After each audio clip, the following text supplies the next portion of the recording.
And good evening, we are live. Welcome to episode 4 of Endless Banter. Can we get any more crazier than last week, Paul? Can we get any more crazy? I don't think so. We've had a bit of a crazy last week, didn't we? We can't imagine how much we can get crazier this week. I just can't imagine how we could top last week. I really do. How have you been this week? Have you been all right? I've got a few questions for you.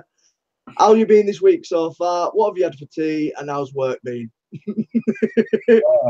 This week has been a strange one, but a good one, I think. Obviously, there's been lots of speculation since the start of the year when Stu went over to see YV and Matt was AWOL from Facebook, and Matt came and done a live feed last night, which was good. Just basically just sort of reiterating the fact that there's no beef, no drama. Twitch's assignment with V-Juice came to an end yesterday for whatever reasons they were.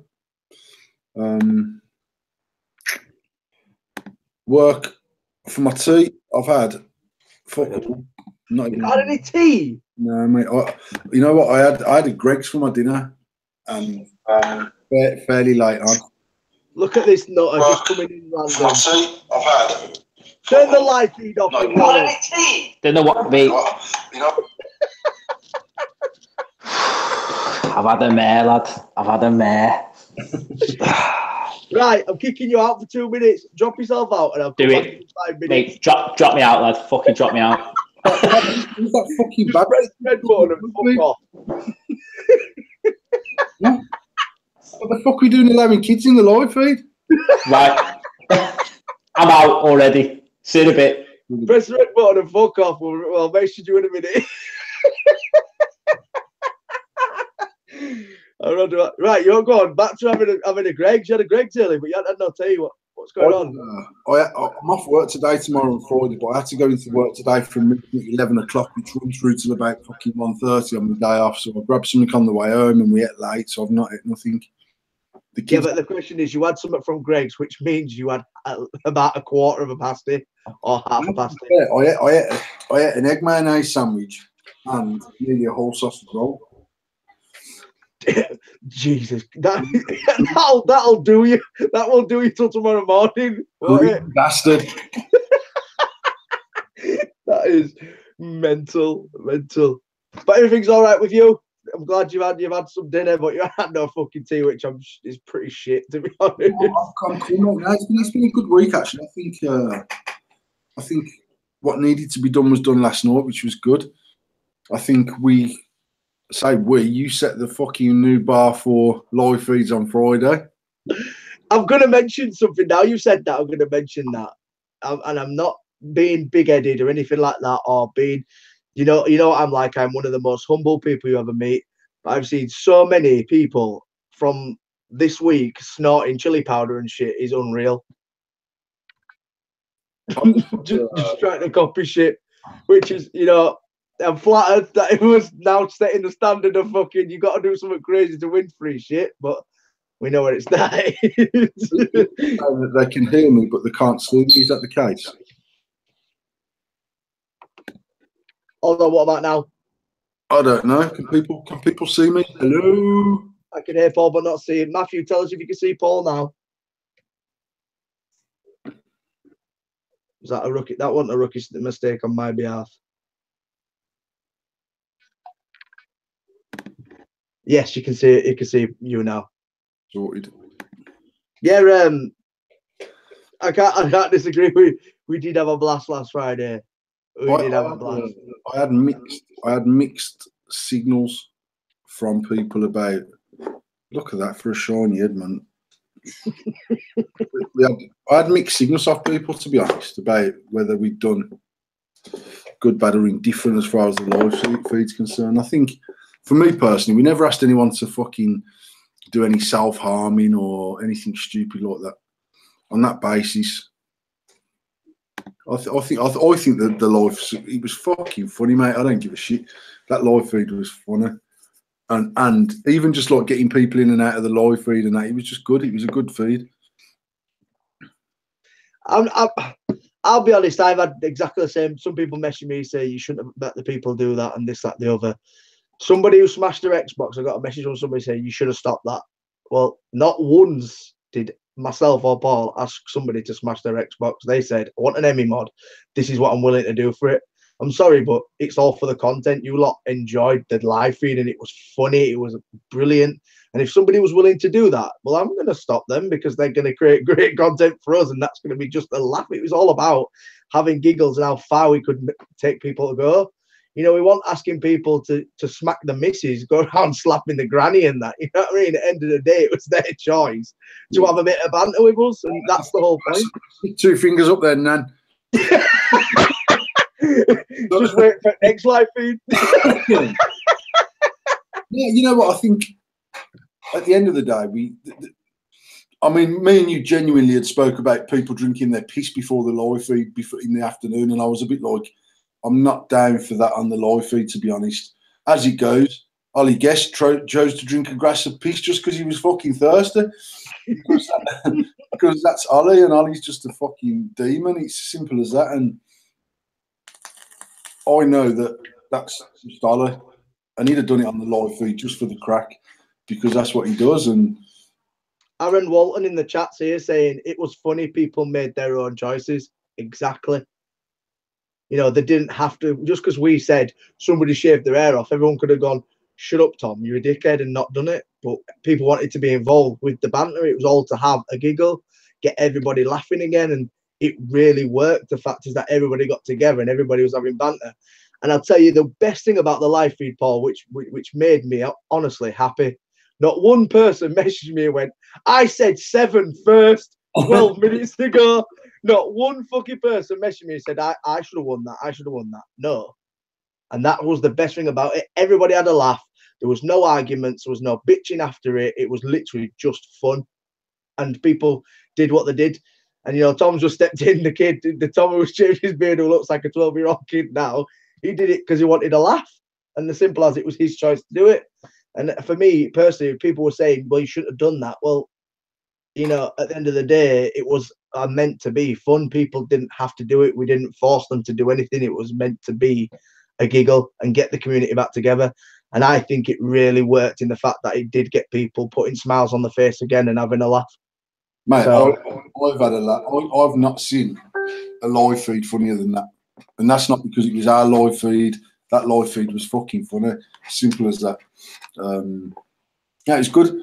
It's good. It's nice to know that people will shave off 20 years worth of hair for a mod. It's madness to me that someone smashed up an Xbox that's way worth more than 75 quid for a mod that costs £75 that's available tonight to order. But horses for courses, mate. There's, as my dad always said, there's a seat for every arse, and some people will do it, some people won't. Yeah, it was good, man. It was good. It did what it was meant to be. At the end of the day, we give away 4 mods. Well, in the total in the night we give away 12 mods, but on our life we give away 4 mods, and it was just pure giggles from start to finish. But the only problem we've got, Paul, is we have to match it or top that every giveaway we do. That is a big problem. You know, I think for the essence of it being a brand new mod, for not being released yet, we had to do something more than guess a number. And yeah. I'm happy to do what I will now refer to as an old school live feed and do some boring giveaways saying, can you guess what animal I'm thinking of? But actually, you know what? When you're doing something like that and we're giving away something that no one else has got, we give away 12 of them. In fact, I give away 13 of them because I did actually send Ollie a mod for stopping a glass of piss. And to be fair, me and Ollie go back a long time anyway. If Ollie had to message me and says, send us a mod, mate, I'd have sent Ollie a mod anyway. So we got the bonus of a video of Ollie going at the end of his video. That video, mate, I was fucking laughing when that come through. It was fun. I just can't say it enough, but it was everybody getting involved with the live feeds as well, which was brilliant. Yeah, you know what I mean? Stuart smashed figures on his live feed big time. He's like, I think getting on for 20,000 views and 1,000 shares, but we held a consistent getting on for 300 viewers for an hour. The shares and the likes and the interaction. I'm not asked about numbers. Let me make that clear. If 40 people have joined into a live feed and we have a good giggle, I'm all for that. We've got 47 people watching us live now.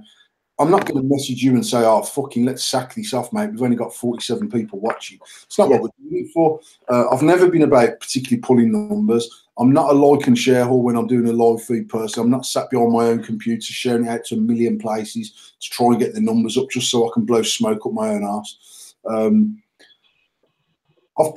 and Stu pulled 250 viewers one Sunday night lying in bed having just a random one on a live feed, and we never give away fuck all. And for me, it's about that, exactly that. If we can give something away on a live feed, it's a bonus. If we can have a good live feed and get a good interaction, that's what I'm doing live. I do a live feed driving to work most mornings, for fuck's sake, just to have a fucking rant and a rave or a moan or a push a product or whatever it is I'm doing that morning. It certainly ain't about numbers. I know at 9 o'clock in the morning I ain't going to get fucking 200 viewers because people are taking kids to school, working themselves, etc. So I'm certainly not doing it just so we can go, yeah, we got fucking 60,000 views. I'm not about that, man, but I'd rather have a good fucking proper laugh. And I know from the response that I got via inbox, written on walls, posts that I was tagged in saying fucking sick live feed, that actually, not just mine, we've done 3 hours of live feeds. I don't think that's ever been done before, where actually there was 3 live feeds that back to back onto each other. It was mental. Definitely set a new standard, which was nice. But as you say, it wasn't all about us sort of getting the massive numbers. It was about having fun, and we fucking really did have fun that night. It was a laugh. I had a laugh, mate. Simple as that. It was funny. It was funny. I want to before we get our 2 guests in, obviously, people obviously saw Matt's live feed last night and obviously cleared up a lot of things, obviously, with fuck endless and fuck TYV and fucking fuck Stu Vapes and all that sort of stuff. And Paul did go on last night, and obviously if anybody saw it, obviously Matt did clear the air, which was also nice. So I just wanted to know what you thought of Matt's live feed last night, because that's the first time he's ever been live and he pulled in nearly 250 fucking viewers. Yeah. And not once did he take a fucking hit of a vape.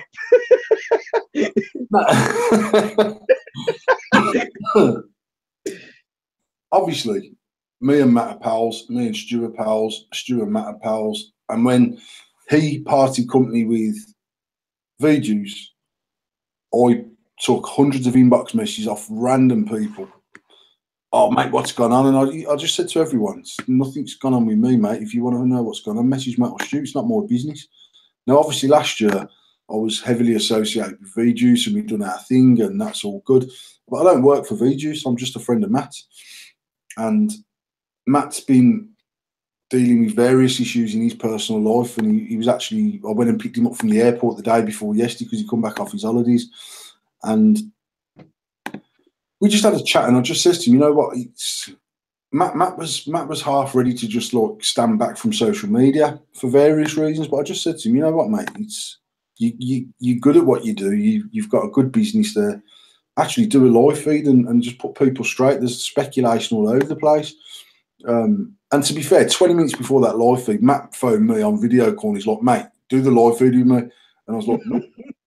And I just says, you got to do it on your own. I think you've got to go out there, do what you've got to do, say what you've got to say. Let people know. I don't want to. Obviously, Twitch was sort of Twitch party company with V-Juice yesterday daytime. I don't want to be sat on a live feed with Matt 2 hours later.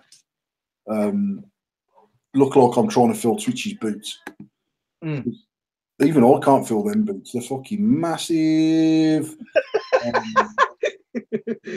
No, I just said to Matt, go and do what you've got to do. After that, mate, I'll come on and we'll have a bit of banter on there. And he spoke to Stu and Stu done his bit on there and Dal done his bit on there. And I do genuinely think, and I said it, I think I said it last week, and if not, I've said it somewhere, that I believe that people are following people as much as they're following brands.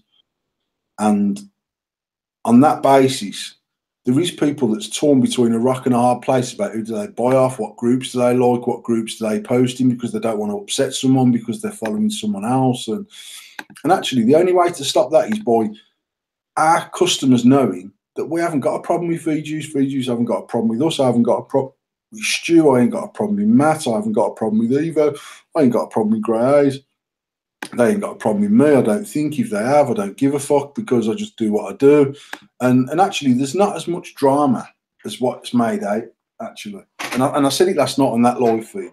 The thing is that the very nature of human beings is, and certainly on social media, they love a fucking shitstorm. Simple as that. And for all the good that all the vendors do together, it outweighs the bad tenfold, in my opinion. But it's the little bit of bad, it's the little bit of shitstorms, it's the little bit of falling out that people focus on and make out like the whole industry's at war, and it really fucking isn't.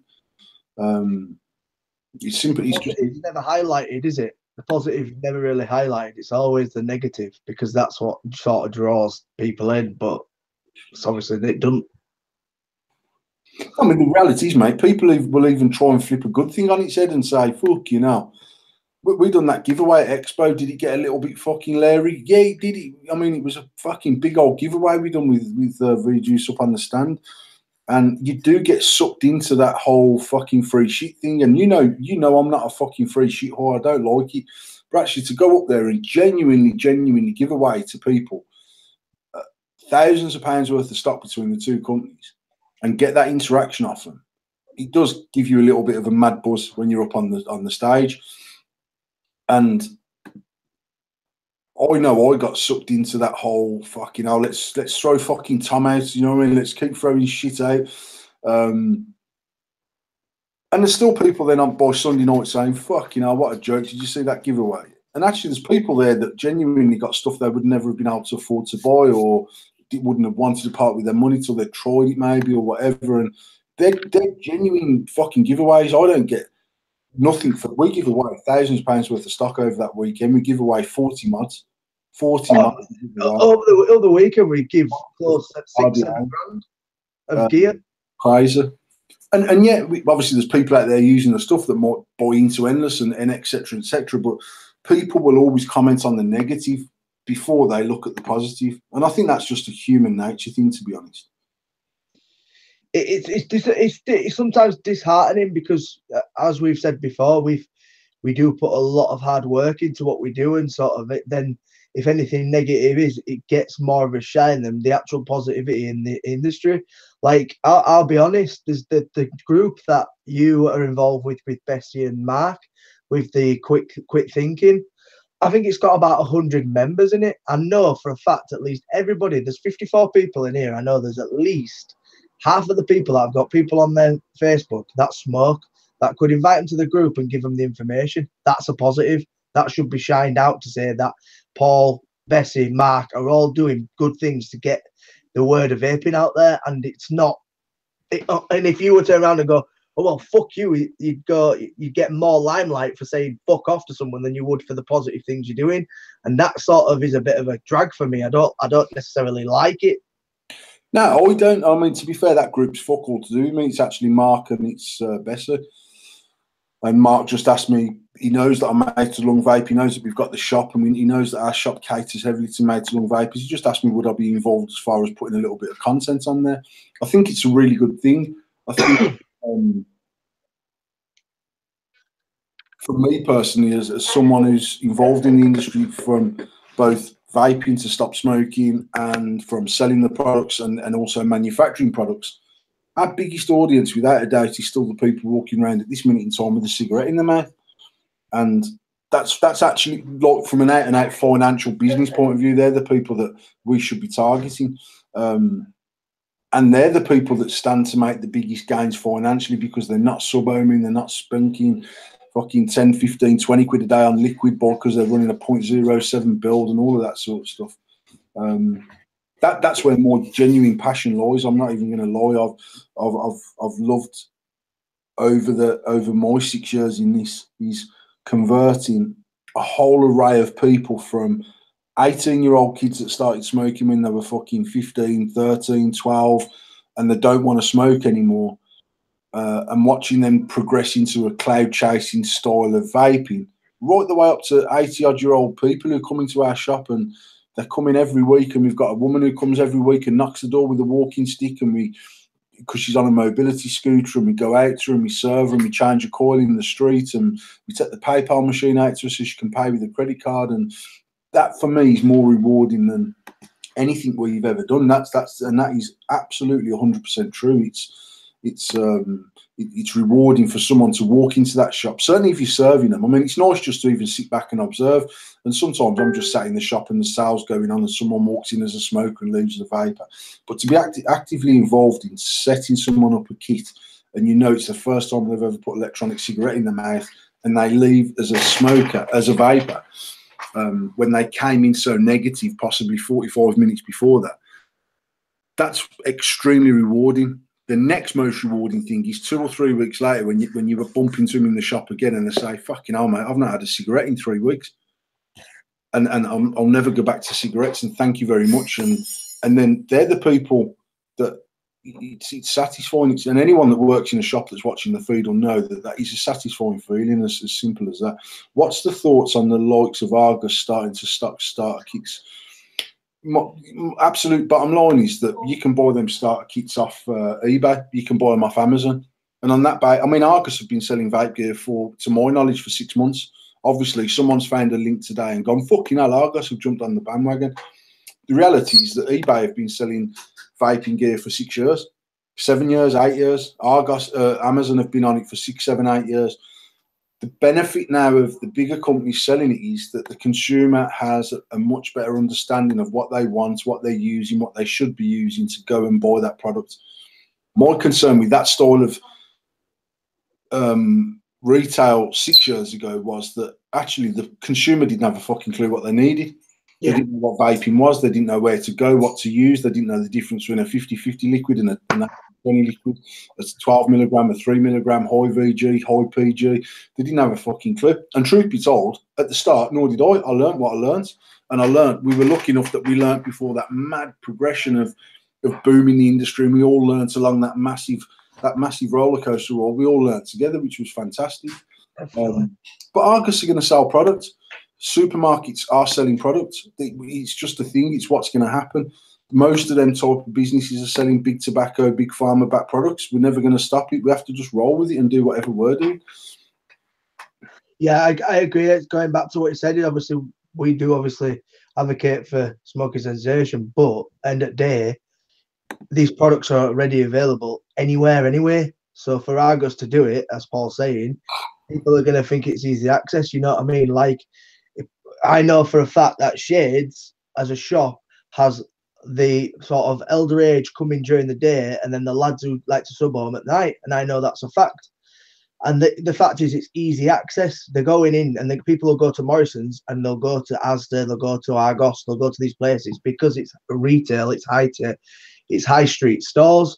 They're not going to go into a niche place where they think they're going to be out of it. You know what I mean? Look at Morrison's next to fags. That's all. The fags are all covered up. You can't see a cigarette packet anywhere. Next to it, all vape gear is open. You can see all vaping shit.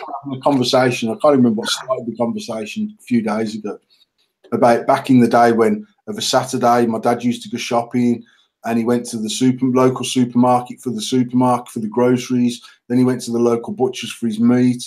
And he went to the greengrocers for his veg and stuff like that. Then he went to Greg's, which used to be called Bragg's, and he'd get the fresh bread and whatever else.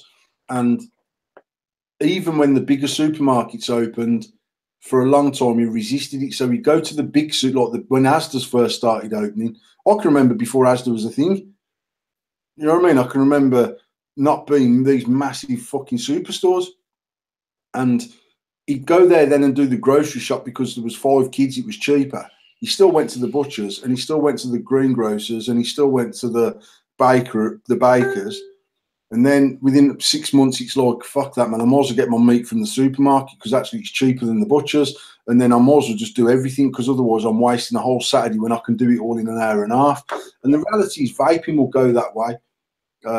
At some point over the next 2 years, vaping will have the same availability of product in Morrison's as what we stock in our shop, I would think. Now, Morrison's will never, ever, ever give you the same sort of attention that we give you in our shop. Never. No, they're not going to give you the same experience in the slightest. It's never going to be No, that the customer experience. service will never, ever be rivaled by any of these big chains, never. Unless they have vape-specific staff working kiosks within the supermarket as a mini vape shop. Which they're never going to do. The reality is that people will know what they want, they know what they like. The big brands will go in there, they'll put their liquids in there, they'll do it cheaper because they'll buy in much bigger volume than I can buy in. And I personally think within 5 years, you'll end up with people buying all of their vape gear from a supermarket, and you'll end up with some very bespoke boutique style vape shops that would be the equivalent of a tobacconist that you can still go into in Birmingham city centre and buy your rolling tobacco of different flavours and stuff like that, because there'll always be people that don't want to be sucked into the corporateness of Morrison's or whatever to buy their vape gear, because they like going to the vape shop and they like doing what they do. And so that is the way it's going. As Argos are stocking vape products, fair play to Argos, why wouldn't they? When Ross said here, they won't convert anyone. If they're going into a store like Morrison's and see that, they are impulse buying. They're not going there to buy e-cigarette shit. They're going to impulse buy. When you go into an e-cig shop or a vape store, you are purposely going in because that's a niche market. That is what you actually are aiming to walk through them front doors, because you know what the reason you're going in for that store. Somebody who buys vape gear inside Argos, Tesco's, Morrison's is pulse buying. That's all they're doing. They're seeing it on the shelves and buying it. In my opinion, you've got two sort of consumers that are going into petrol stations, going into supermarkets, going into service stations. You've got the geezer that's going, fuck it, I'm going to try one of these electronic cigarettes and buys an Ego style pen set and a bottle of menthol tobacco or fucking 24 milligram, 18 milligram, 20 milligram, whatever the regs is of liquid, and tries it. 9 times out of 10, I would suggest that they throw them in the bin and say vaping's a pile of shit. The supermarket shopper now, I've fucking spent 5 years educating the cunts. Tasha's spent 5 years educating the cunts. You have, Dale has, James has, Matt Burr has, fucking Taz at Grey's has, the lads at Green Dog Vaping have, Inner Vapors have. Every vape shop in the fucking country has spent the last 5, 6, 7 years educating the consumer for big tobacco to go in and stock up these massive supermarkets with huge buying power, with shit they can buy off the shelf, and they know what they want. They know that they want a strawberry liquid, or they know that blueberry's their thing, or they know that menthol 18 milligram, 12 milligram is their thing. That's it. They don't really give a fuck whether it's a dual vertical core, whether it's a fucking staggered Clapton inside. Because I mean, some of them pre-mades are coming now, little Clapton cores and whatever else. The reality is, a smoker turned vapor who's only ever vaped to stop smoking does not give a fuck what coil he's using, as long as he can take a drag on his vape pen and it gives him the equivalent feeling of smoking a cigarette. Simple as that. And that's why they will end up just stomping the industry. Hopefully not. What's that? Claire Weston, and this is a question for you, Paul.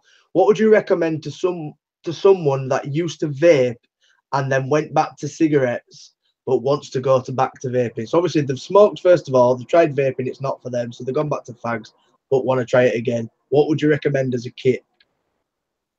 I would say that you've still got to mentally get back in the right place. I know as someone who vaped originally 7 years ago and vaped for 11 months without touching a single drag of a cigarette, who started smoking again. It took me almost 12 months again to get back to that place where I was ready to give up the cigarettes again. And that's when I stopped smoking. That's when I started the business. That's when we started doing what we were doing. But in that 12 months, I spent hundreds of pounds on brand new kits regularly, saying I can't keep smoking these fucking fags. They were killing me. My chest was bad non-stop all the time. It was still easy to pick up a cigarette and smoke it. And I think until you're in that right frame of mind, you can buy any kit you like. I'd always say if you're smoking cigarettes and you want to stop smoking, a mouth-to-lung device is needed in order to replicate that sensation of smoking a cigarette. There's people out there that will always claim that you need to smoke fucking 660 watt fucking super duper twin Clapton's fucking triple staggered fucking Stapleton or something and whatever it is. And it works for some people. Again, in my experience, not my opinion, my experience of that is it works for limited people. And I still find that, again, my honest opinion is that there's a lot of people that sort of, because of the circles they mix in on social media, are pretending not to smoke.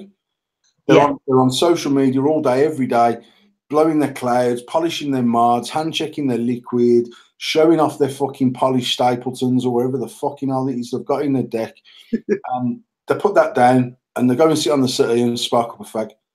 And when someone says to me, "How you getting on with the no smoking, mate?" "Oh, fucking yeah, mate, I'm fucking running a bun build, 007, fucking," and they're still smoking. Now, that's just my experience of owning 2 vape shops. So it's not me saying that you've got to mouth to lung. That's just my experience. Generally, at a much bigger percentage than those people that come into the market to stop smoking on a lung inhaling device and succeed. Now, there will be people that do it, but we have people, mate, that come into our shop that walk in there and say, "Right, I smoke 40 fags a day. What's the best kit I can have to stop smoking? I'm ready to give up." You've got other people that, and I don't care what the fuck it costs. You've got other people that come in who really want to give up, but they don't want to risk even 20 quid on a kit in case it doesn't work. And then you've got the next lot of people who get dragged in by their better half saying, "This fucker wants to stop smoking," and he's going, "I fucking don't." Now, I always say to them, look, if you're not ready to stop smoking, don't start vaping, because you're going to try vaping. You're not going to do it because you don't want to do it. You're going to fuck your kit in the bin. You're going to tell every Tom, Dick and Harry that vaping's a bucket of shit. That's not what I want for what we do. That's not how I want the advocacy of our business to be pushed out there. What I want is you to walk in here one day and say, "You know what, I'm ready to do this. And even if I can get down from 20 cigarettes a day to 4, I'm ready to do it." Because once you've got that mentality, the modern kits, they're all much of a muchness. Yeah. And we've spoke about this on the very first live feed about there's never been a better time than today, and there'll never be a better time than tomorrow, and there'll never be a better time than next week to stop smoking via the method of using electronic cigarette, because week on week on week, the product gets better and better and better, and it gets more leak proof and it gets more consistent. And for me, I use that mod there because the 0.6 stainless steel coil in that ramps up very similar to a cigarette for me, and I don't have to double drag it. It was one of the first even when I've used Nautilus, I've used Nautilus Mini, I've used Nautilus X. I can never ever get the wattage right, even on their 0.7 coil, to ramp up in such a way that I can just take a drag. I can drag that from cold, no double drag, and it drags perfectly well. I do that on a Nautilus X, and I'm a bit like, to get the drag that I want. So I think it's also the experience of being stuck with it. Sorry, Paul, carry on. No, that's all I was going to say. So I'll use that one because it best suits me. Now, I have people that come in and they prefer the Penguin. Now, I do genuinely think the core system in the Penguin's clever and it works exceptionally well. The Penguin is too airy for me personally. But Tasha used the Penguin because she prefers an area draw. She doesn't like it tight like I do. Yeah. So it's always going to be horses for courses. I've got a mod at work that I actually had it from EH Pro, actually. We were in discussion with EH Pro this time last year about them OEMing some product for us on the regulated side. So I had various batch of samples come over from them. And anyone that knows EH Pro were probably the best cloning company in China back in the day for one-to-one cloning product. Their machining was always on point. Then they started bringing out their own authentic stuff. So I chose to go to EH Pro because they know what they're doing and they do it well. And I've got a mod in my office which I can show you on the next live feed. It's a 50-watt mod. It's running a Nautilus X. It's got some menthol in there. And I cannot get it to fucking vape right for me. I've tried it at 14 watts and it's not enough. I put it to 15 watts and it's too much. And I don't know whether that's the chipset. I ain't got a fucking clue. So I've gone through a whole raft of I've used devices for 2 and 3 days at a time, mate, where I've tried it as someone has said, "No, that's banging, that is." Tasha's bought on me. That credit card size one. I can't even remember what it's called. Yeah. It looks like it was made by Apple. That type of roundy, flatty credit card thing. It's from the side, isn't it? You do it from the side. Yeah. It's really well. Tasha bought me one, and I've never changed the coil in it. It's just not right for me. As a one-off go, I'll be like, fucking hell, it's banging that is. Actually, when I've used it for a couple of hours, then I'll know that it's right or wrong for me. Yeah. Do you not think it's down to being, and this is going to sound weird to some people or whatever, but I don't think a lot of people are shown how to vape. I think vaping is very different to smoking. Yeah, and one of the mantras in our genuinely when we're selling a product to someone who's never took electronic cigarette before, they will get the e-cig and they'll say, right, mate, press the button, don't press it till it's got to your mouth. And they'll go. Now that's how I'd pull a cigarette. Yeah.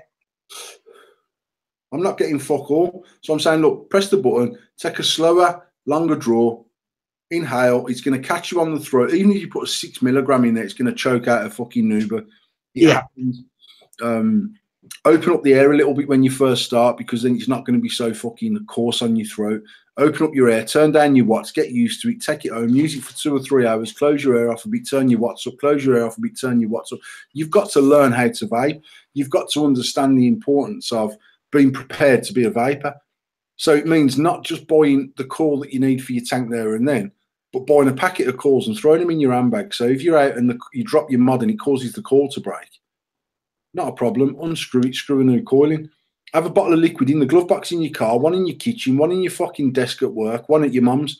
That's how I mean, literally, I jumped in feet first because that, like I said before, I'm an all or fuck all type of guy. If I'm going to vape, I'll buy 10 vape pens and I'll give one to all my friends. It's like having a fucking spare key for my house. Every cunt's got a vape pen in case I ever get there one day and I haven't got my vape pen or it breaks. So just how I approach vaping. When we started selling the product, I tried to say when I started selling the product, Tom, I sold it purely based on money, on money saved, on the basis that 6 years ago, I could not look someone in the face and be absolutely honest and say, this is safe, because I didn't fucking know. You didn't know. No cunt knew. And the truth of it is, as much as there's reports that come out now, one way or the other, I still never ever say to anyone, this is 100% safe. I'll always, and if I'm being honest, I don't even say it's safer than cigarettes, because I don't believe I can make that statement. I believe it's safer than cigarettes. But what I do know is I feel healthier vaping than I've ever felt when I'm smoking cigarettes. If it's killing me at the same rate as cigarettes, then I'm going to be healthier when I die, or feel healthier. I feel like I've had a better run up to my death. Yeah. I have more money in the bank. So even if it's doing the equivalent damage as a cigarette, you're still in a better position one way or another. So if you're smoking, we used to have it on our business cards. Actually, on the back of the business card, if you smoke just 5 cigarettes a day and you convert to vaping and you change your coil as often as is needed to run 5 cigarettes worth of vaping a day for a year, buy enough liquid to vape for a year, to replace your device every 3 months, etc., etc., etc., your savings are X. Now, I was on 60 cigarettes a day. Savings, mate, even after I'd allowed for a new mod every 3 months, a coil every week, 20 or 30 mil of liquid, I think I allowed 30 mil, which was 3 for a tenner. I was still saving £4,000 a year based on 60 cigarettes. And this is going back 5 years when I could buy 60 fags for £6. Yeah. I was in the shop the other day and seen someone hand over a £20 note and not even get a tenner back for their fags. And I was like, fucking hell. They're the same people that will come into our shop and say, "Whoa, mate, what's the cheapest kit you've got?" Now, we do not do a £9.99 kit. We don't stock it. I think our cheapest kit's probably 20 quid, 22.99, something like that, for a branded, recognised product. And they'll go, "Oh, I didn't really want to spend that much." And I'm like, "How many fags a day do you smoke, mate? 40? You're spending £20 a day on cigarettes, you mad guy? Buy that kit now. It's 3 o'clock in the afternoon. Buy it, vape it until 7 o'clock tomorrow night. And if you don't like it, fucking throw it in the bin, and you're still 2 or 3 quid better off." Yeah. Now, that was genuinely my sales technique to people, as far as, don't be concerned that it won't work for you, because if you convince yourself before you leave the shop it's not going to work for you, I'm 99% sure it won't work for you. Leave the shop with the mindset that this will work, it can work, I'm ready to do it, I want to do it. And in the early days, more so than now, because obviously back then, everyone was converting from cigarettes. We had very few experienced vapors coming through the door. The amount of people that says, you know what, I'm going to buy it. What I'm going to do, I'm going to use this at home and I'll just smoke me fags when I'm at work. And I'm saying, if that's the mentality that you're leaving with, that's brilliant, because if you're smoking 20 of an evening, you're only smoking 6 at work, and you go from 26 fags a day to 6, you've made a massive improvement. And the more you get into vaping, the more that you'll start knocking them 6 on the head. And it might end up that you end up having one every morning, one when you've had a meal, and one after you've fucking dipped the missus. That might be your 3 cigarettes. That might be the 3 that you can never quit. And if you can get to that point, you've in my opinion, you've succeeded, because the other 23 is putting you in a much, much worse situation, not only health-wise, but financially. The amount of people that came back in that shop within 1 to 2 weeks and says, mate, I've literally not had a cigarette since the day I left the shop. I can't believe it. It's fucking mad. I don't even want a fag. And I was like, I did tell you at the time, if you sort of throw yourself into it, and like the amount of people that literally, we used to then, we would not let anyone leave our shop without setting up the kit unless it was a present for someone, because I wanted to show them, I wanted them to know how it worked, I wanted to understand what they were doing. If it started leaking, why it was leaking, that's where your coil goes. And even in the pro tanks back in the day, sometimes the coil would work its way loose. So if it start leaking, so you'd know that you'd have to take it apart, screw your coil back in, get covered in fucking shit and piss by doing that. And that was just part and parcel of what you were doing. They'd still put it in the bag and say, what I'm going to do, I've got 8 fags left in my box. I'm going to smoke them 8 fags tonight, and then tomorrow morning I'm a fucking vapor. And actually, loads of people had come in and said, you know, I've not had one of the 8 cigarettes, or I've not had one of the last 3 fags, or I never opened the box of fags that weren't open. I've just got on with my vape and I'm happy. That's when I knew we were doing the right thing. And I'd see Tasha serving people at that level. Every single person that worked for us sold at that level of basicness of, if you're not ready to start vaping, I wouldn't advise you buy any kit at all, because we're not about taking 20 quid off you. Quite frankly, I want all your money off you for as long as you vape, forever and a day. So smoke your fag, come back and see me when you're ready to start vaping, and I'll hook you up and I'll make sure you never go back on the cigarettes again. And that was sort of the mentality that we went in, and still do to this day. That's still my same mantra. If someone comes in there and says, fucking missus has set me up, mate, I've got to buy one of these vapes, you might as well keep your 25 quid, mate. You're not going to fucking stop. Come back and see me when you're ready to give up, and we'll hook you up and we'll sort it out, and you won't smoke again. Exactly. And going back to what you were saying about being safe, I've said this numerous times, and I still think personally we still are the guinea pigs for vaping. You know, there is no longevity testing of how good it is for your health. We obviously know the results at the moment in time are obviously 95% safer than traditional tobacco. That's obviously the reports. But as a longevity of hundreds and hundreds of years of vaping, we haven't got that result, so we still don't know. So I still believe we are the guinea pigs of the vaping industry. We absolutely are, mate. And the bottom, I mean, I was talking to, I had a meeting, whenever I'd done my live feed the other day, and I went in and I had a meeting at 10 o'clock, and I'd done my live feed up until I said, I've got to go for the meeting. The chap that I have a meeting with, he's 80 years old in next week, and he's the consultant that we use at the factory for our quality standards, the BSI registration that we've got. And the geezer's I've been there 23 years. He's worked there for as long as I've worked there. And he just comes in on a consultancy basis, and he does all of our reports, and he sits down with the assessor annually and makes sure we've ticked all the right boxes and done our right shit. Now, Jim used to be a pipe smoker. He'd always walk in. Back in the day before smoking was banned in the office, he'd come in, fucking puffing his pipe away, and I'd be sitting there smoking me fucking fags in my office, and he'd be fucking rolling up fags and smoking his pipe. Then the smoking ban come in, so he stuck exclusively to a pipe, so he wasn't smoking any roll-ups, just a pipe. Then he decided, you know what, I'm just going to smoke cigars, because actually I'm not going to smoke 20 cigars a day, so I'll have 2 or 3 cigars a day and I'll enjoy them. And then about 2 or 3, and obviously I properly started vaping 6 years ago. And I said to Jim, mate, you need electronic cigarette. Oh, fuck that. Now, bearing in mind, Jim, then, if I go back then, he was 74 years old. Yeah. The geezer was a fucking gadget freak. So I'm like, he had like Bose headphones, and he got this surround sound system. He got a fucking £3,500 gaming PC because he used to like playing games. Fuck all by half, man. Jim's a legend. And he come in one day with a fucking, with the mud, with the, I don't know, an RTDA box, fucking lunging it, and I was like, go on, Jim, what you doing? And he come into my office the other day and he says to me, he started mixing his own liquid. So he goes to a place, he found out where he get his VG from, he buys his concentrates, he's bought his nicotine, he's mixing, he's fucking doing, and he says, it's costing me about £9 a week to vape.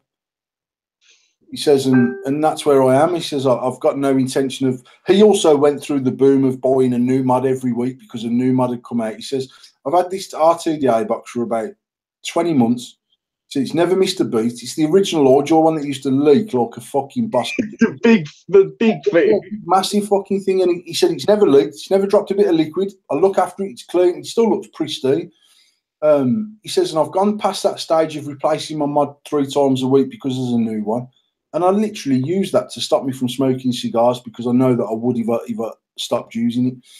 And we were talking about the tobacco industry and where he asked me where I think the industry is going in the next 5 years. And pretty much I said what I said at the start of this live feed, that supermarkets will end up being dictated to by big pharma and big tobacco over price. Simple as that. If they can buy a 10ml bottle of liquid off big pharma for fucking 60 pence and they sell it for £1.99, they'll do it because it's probably better margin than what they're making on their More bread. like 6 pence a fucking bottle. Huh? More like 6 pence a bottle, the way they fucking they buy will. it. I mean, yeah, but I mean, if big pharma are making it and they're making fucking 500,000 bottles an hour or whatever the fuck they gear up to produce, it's all about numbers and profit. That's what their game is. Making stuff, making a margin on it that they need to do to make the business work and selling lots of it. But I also said, if you look back to the early 80s, there was over 300 tobacco companies, and sort of the late 70s, there was over 300 tobacco companies. And after nearly 20 years of hiding the fact that smoking was absolutely killing people, the 3 biggest companies went to the government and says, you know what, you're fucking right, mate, this is actually killing people. But what we'll do is we're going to self-regulate. We're going to come up with a plan of how we should manage tobacco. We're also going to line your fucking pockets with huge amounts of money. And certainly in America, they legally they have to pay a certain percentage of their turnover to each state that they sell in and all that sort of stuff. But we're going to set the standard of producing tobacco products to make sure that although they're killing people, we're doing it the best way that we can. We're making it as clean as possible and blah, blah, blah, blah, blah. So the government go, oh, you fucking hell. See if you've pulled that stroke on us. Okay, well, you better make sure that you make it to that level of quality. Yep, we can do that. Bam. They spend fucking £3 billion, £10 billion, £1 billion, whatever the £1 billion is needed to gear up to that level. And then Big Tom, who makes fucking tobacco in his back garden shed, says, I ain't got the fucking money to do that. And Big Tobacco says, well, how long have you been trading for, Big Tom? Well, fucking 40 years, mate. I'm turning over $6 million a year. And they go, well, we'll buy you. There's $20 million. And you go, fucking nice one. Bang the money in your pocket and fuck off. They come to me and say, Paul, are you putting your new lab in? I ain't got the money, mate. How long have you been trading for? 3 years. How much do you turn over? £40,000 a year. Nice little healthy business for me and my wife. Fuck you. You can fucking row your own boat, mate. Best put your lab in. You've got till next year. Obviously, yeah. I have to fucking knock it on the head and move on. Done. So in a period of 3 years, they went from over 300 tobacco companies to 5. Now there's 3. That's it. And the same thing, in my opinion, has to happen with vaping. They will not let this industry keep on running the way it's run now. It won't let people like me and Tash that have just started this thing and we've grew it to a successful level and a profitable business. They don't want us doing it. They want a slice. They want the slice of every single cake. It's as simple as that. I think they will govern this industry and run this industry and dictate what happens to this industry within 5 years. That's my personal opinion. It's quite scary, though. I think it's quite scary because it is like a sense of takeover, isn't it? You know what, mate? I think you've got people now. You've got some of the big names now that if they're not already gearing up to sell out to Big Tobacco, they're fucking idiots. Because if Big Tobacco knocked my door tomorrow and offered me the right money, I'd fucking sell it and I'd skip down the road in my fucking pants. Because I will continue to vape until until there's a point where, as long as there's a point where I can go and support someone else who is in my position and buy my gear off them, I'd happily sell up tomorrow for the right money. But the reason of that is it's That's either not the basis, that, mate. I started this to make money. I've got a big family, and anything I can do to put us in a position where we are comfortable for the rest of our lives and my kids have got a bunk up, I'd do it in a heartbeat. I'd do it with my head held high, and I wouldn't give a fuck what anyone said, because it's going to happen anyway. Now, the downside is that if I try and skip it out for the next 3 years to get an extra million out of them, they fuck me, and I end up walking away with fuck all. So that's it. That's it. Do you think then a hard place? Yeah. Do you take it then and there, or do you let them absolutely destroy you? That's the difference. They're going to come in, give an offer. Yeah, we want this company. We're going to buy this company. Here's your money. You either have it, you don't. If you don't take it, I'll give you 3 years. I'll come back and go, well, we fucked you. So you're not getting a penny. So you are really stuck there, aren't you? Let's be realistic. And it's hard. It's hard. Don't get me wrong. It's hard for anybody, because I'll be realistic. We've all put the matter of years into this industry to make it what it is, and it's not been fucking easy. And for somebody to turn around and go, well, you've got to take this, or we'll fuck you. All you're going to do is go, yeah, you know what? That's probably one of the biggest things that angers me, is that for a long time, I used to think as if big tobacco have missed out on their opportunity to sort of grab this by the bollocks right from the start. And actually, in recent months, I've thought to myself, as if big tobacco were that clever to stand back for 6 years and let us nurture and grow and culture a whole industry, to then come in when it's at its peak and say, fuck the lot of you, man, we're taking this on.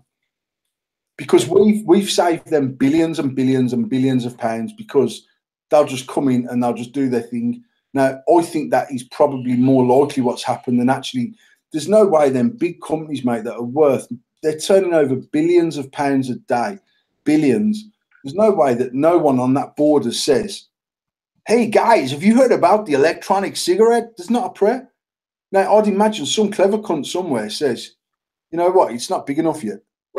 Roll it out, let it roll itself out, let all these little independents nurture the fucking customers, suck them all in, convert them from cigarettes to vaping. And once we feel that that industry's healthy enough, bam, we'll just walk around kicking everyone in the bollocks and taking off from what they've spent the last 5, 6, 7, 8, 9 years working for. And I do think that is probably what went on more so. If you'd have heard me talking this time last year, mate, I used to say big tobacco were late to the party. I think big tobacco have just having a party on their own for the last 6 years, saying, fuck you, we don't want to come to your party yet, it's shit. We'll come to your party when it's worth coming to. So they let us do the R&D to get to market. Somebody said, yeah, exactly.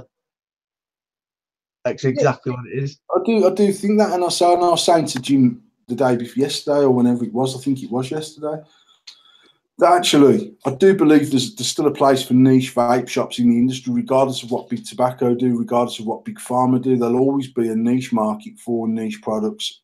And also, there'll also be a call for some very specific one-on-one customer service, the banter, the vape shop vibe, whatever you want to call it. Some people will always want that. But just bear in mind that for the 20,000 30,000 people on Facebook that are heavily involved in the industry, as far as joining groups and watching stuff like we're doing tonight, or watching live feeds, or shaving off their head and all that sort of shit, it's a very, very, very small percentage of those vapors that only vape because they don't want to smoke. They're the people that don't give a fuck about the vape shop vibe. They just want to walk somewhere. They want to buy their liquid. They want to buy their coil. They want to fuck off home, put their new coil liquid in, kick back and watch Coronation Street, because that's what they used to do with their cigarette. That's 99% of the market. Yeah, absolutely. And I think a lot of people on Facebook get it a bit twisted that they are the be all and end all of this industry, and actually they're just literally the very, very tip of the iceberg. And what amazes me with that, though, exactly that saying, though, Paul, to think our market is 1% of the market. All you have to do is look at something like the Vapor Expo and look how big that is, and 25,000 people turn up, and you think that's a huge event for our side of the industry, and it's that big. That much. And it's that big. And actually, is there room for a mouth to lung converting venture expo?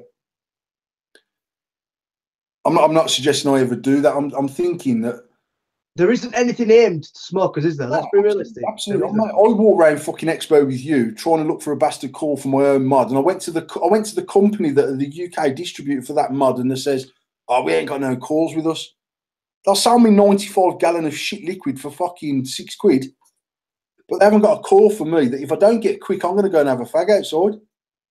That's what balls my fucking piss, to the point where I said to Tasha, should we be taking some basic product with us on the basis that our shop's 5 mile down the road, just so when someone's running around like a headless chicken saying, fucking hell, my bastard, my glasses broke on my tank, or my fucking coil's burnt out, or I need some 12 milligram menthol, should we have a little bit of stuff there to say, we've got that? 28 quid for a bottle of liquid, mate. But the thing is, okay, it goes back to appealing. Huh? We're going back to appealing to the smokers market. Somebody who's a smoker or somebody who just used vaping for stop smoking is never in a fucking million years going to a vapor expo. Never. No. It doesn't appeal to them. But as you said, if you did something that would appeal to somebody who's a smoker or somebody who's that sort of vapor, would they actually go? Would it appease them? Would it appeal to them to go to it? I think the Vapor Expo is very much. I'm not even talking about an expo where you've got drum and bass and fucking trollops with their tits out and fucking getting hit by fucking 60ml bottles of liquid that are getting launched across the fucking stage. I'm talking about going somewhere where the seating and some cunt stood at the front saying, this is an electronic cigarette. This is what it does. This is what the ingredients are. This is how it works, and this is why it works. This is a variation of them products. Anyone that smokes a cigarette's welcome to come up and try it. Now, ultimately, what you're doing is what we do in our shop every single day of the week. But if it was advertised right, would 20,000 smokers turn up somewhere to try and get off the cigarettes? I've seen that fucking white pen or blue pen or whatever the fuck it is for £1.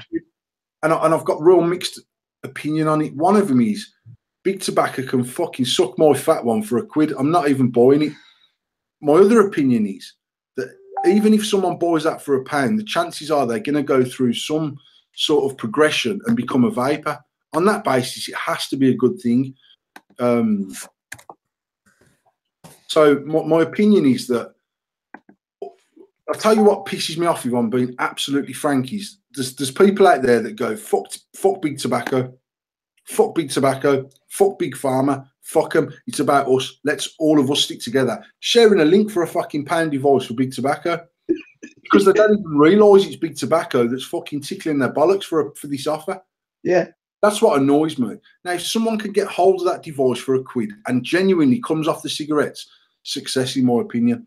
That's the bittersweet bit of it for me, because they won't continue to use that device, I don't think, until pod systems become much, much better. I don't think I'd ever suffice on a pod system personally.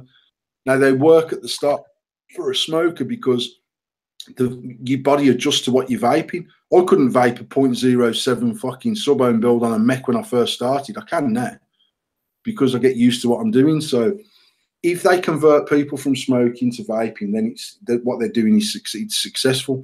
However, they're just tickling people's bollocks now. They're just sucking people in. And there's people out there that say, fuck Big Tobacco, getting sucked in without even knowing. It does grind my gears a little bit, to be honest. It is a bit. Someone said, Mr. Raoul Moore is in chat. He said, will we see Endless with a mouth to lung? We are working on new RTAs, so both a sub-ohm one, a serious sub-ohm tank, and a mouth to lungs tank as well for rebuilding. So hopefully, yes. Let's have a look at this. Being a smoker was something I was never passionate about in the same way as I talked to someone about vaping. I think that's for a lot of people, though, innit? You know, we never sat on a park bench and went, "Yeah, mate, what? I've got Marlboros here." Mate, I've never seen you wearing a fucking snapback with Marlboro on it. I mean, that's the thing, and it's like it is something different. But the other thing is, if you come back to that sort of niche percentage of people on social media, they are generally the snapback wearing, ear stretcher, bearded, tattooed, male or female, that is vaping because it's cool to do vaping. they've successfully stopped smoking as well, but they've took it to another level of hobby. But I mean, there's no middle-aged women that come in our shop and go, "Oh, well, I'm in here. I couldn't just grab an endless hoodie, could I?" Because they're not fucking interested. They just want their shit. They want their coils. They want the 2 coils, the 3 bottles of liquid. They fuck off and they come back again next week, and that's them. So I think it's important to try and understand that what we see on Facebook day in, day out on all these groups is a very, very, very tiny top tip of our industry. But it's one that's very in your face. It's one that's very close knit. It's one that's very fucking temperamental. Hence the bullshit and the banter and the shit stirring and the backstabbing and all of that, because it's so close knit. But it's only a tiny bit of what we should be doing. I agree 100%. I'm trying to add our guests for this evening because I've just looked at the time and gone, fucking hell, we spoke for a bit. I actually went live at 8:15. So I've sent the boys a message, so they should be joining us.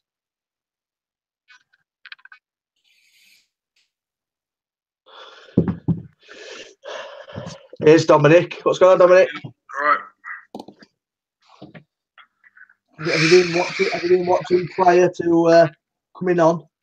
I have, mate. I've had it on my phone next to me because I was too scared to move my laptop off the Hangouts. And here's the 12-year-old. Look at the size of that. Fuck it. Listen, it's fucking easier to get onto TalkSport than waiting for you guys. Fuck me. who the fuck are you? Mate. Tom, is that your new apprentice? Nah, mate. Listen, what are you on about? You served me in your shop last week. What are you on about?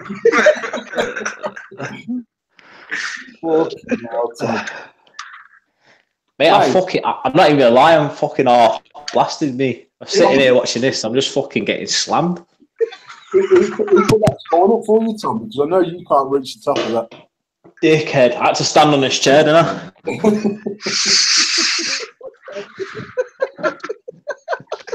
You fucking pricks. Fuck me.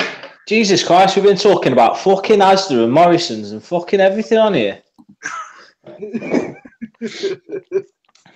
Well, we'll get your opinion on it. What, going back to the £1 blue, what's your boys' opinion on it being available?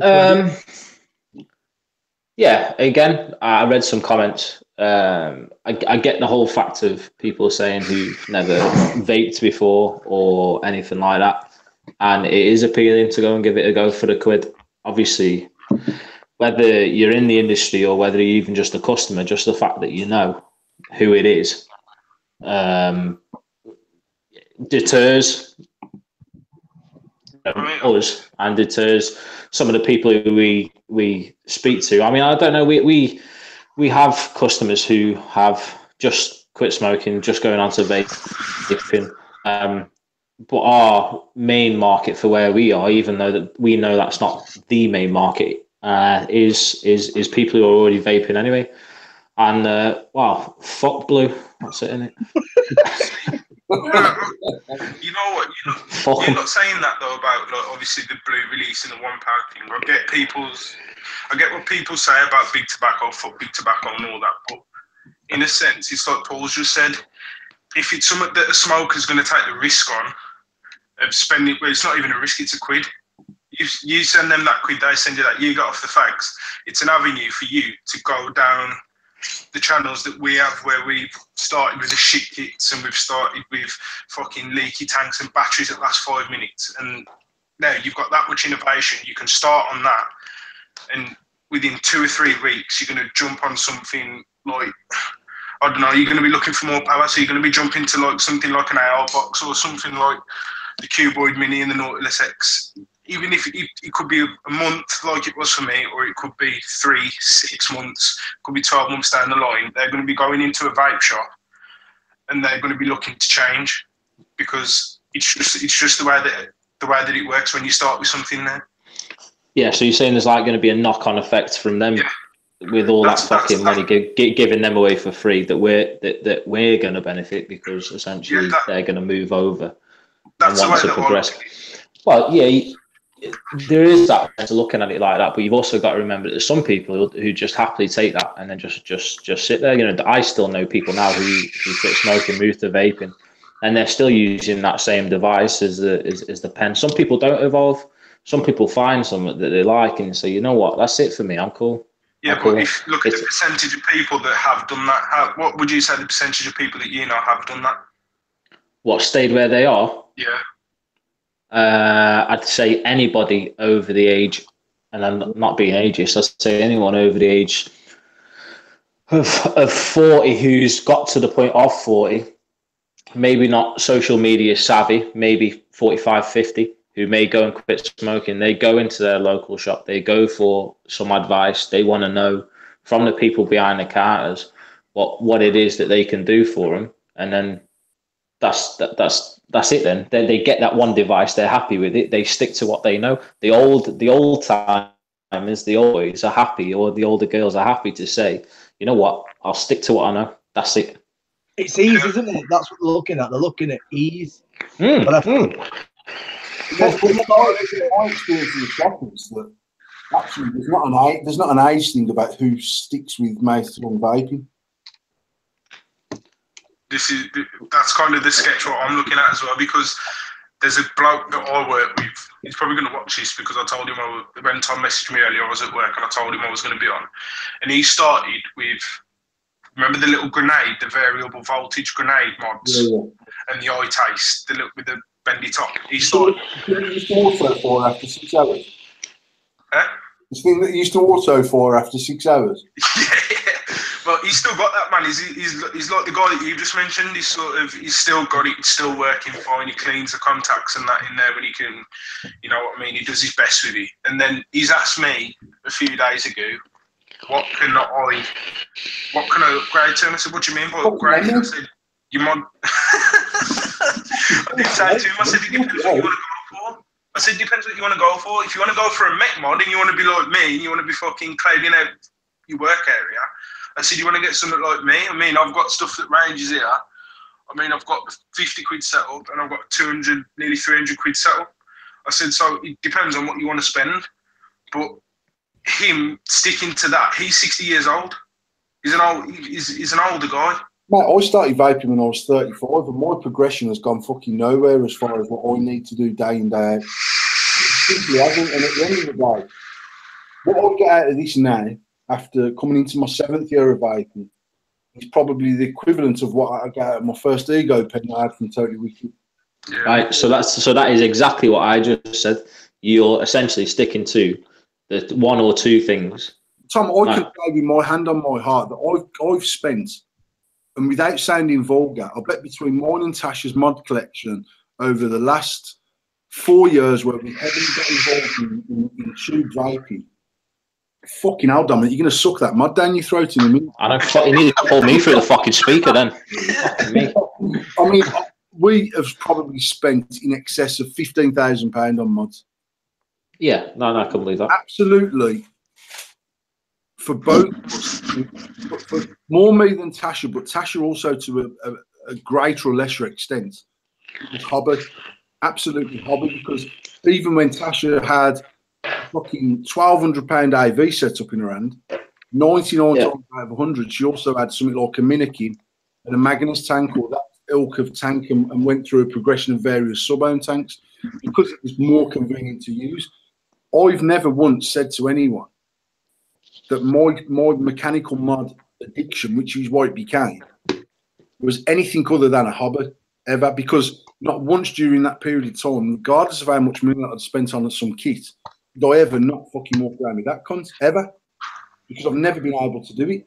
And yet, if I could have had a brand new mod delivered to my house tonight and I left for work tomorrow and forgot it, but as much as I wanted it to be able to go onto Mech Addiction and say, fucking check me out, I'd just carry on and drive to work because I'd got that fucker in me. If I left £1,200 mod and I hadn't got that, I either had to drive to Evolution, fucking grey eyes, or turn around and come home and fucking pick myself my kit up because I needed it. So my vaping progression hasn't changed for me. It's not. It's still in exactly the same place as it was when it very first started. Is that and that's where the key of this is. And as e-liquid manufacturers and as retailers as yourself, it's fucking Mary who comes in and buys £3 worth of 10ml liquid. That's where the market is essentially for us, and that's where the money is, and that's, like you just said, this is the target audience for us, and people do that. This, mods, mech mods and stuff like that. That's there's probably people now who rely on a mech mod who don't rely on a mouth to lung, but they're the same people who all started the same with an easy mouth to lung or something like that. Tony got me into mine. Tony got me into mechs. I was just easy on a nice simple tank or something like that. I don't even know what the fuck it was. No, and I agree with you. There's people that progress onto sub-ohm vaping that then takes over their need for cigarette. I know that 100%. I know that's an experience. But all I was trying to say was, actually, from my experience in the shops, is that the static progression of just not smoking cigarettes and vaping is not age related, because we've got people that come in our shop that are fucking 65 that sub-ohm vape. Yeah. Jim, the fucking consultant at work, he's 80 next week. He's fucking sub-ohm vaping like a good, making his own calls and everything on his RTDA. And he doesn't. He doesn't not to smoke cigarettes. Yeah. We've also got 18-year-old lads that come in just for their coil and 3 10ml bottles. That's it. They just don't want to smoke. They'd rather vape. So that is quite interesting to see that demographic of people, that both old people that have gone sub-ohm hobby route, young. Huh? What? What? Real gaffers. Look, we've all stopped. We've all stopped to see what Tasha's saying. What's Tash saying? Hold on a minute. Tasha's just coming in. I'm talking about hobbies, and she's fucking about with the pushchair. Do you like this one? Yeah. Paul, she's parking the bus. Park next to the other pushchair. Paul, be truthful. She's just parked the bus. The tour bus in the Pullman. No. I'm just looking on. So I'll just take this minute to say car marshals. Yeah.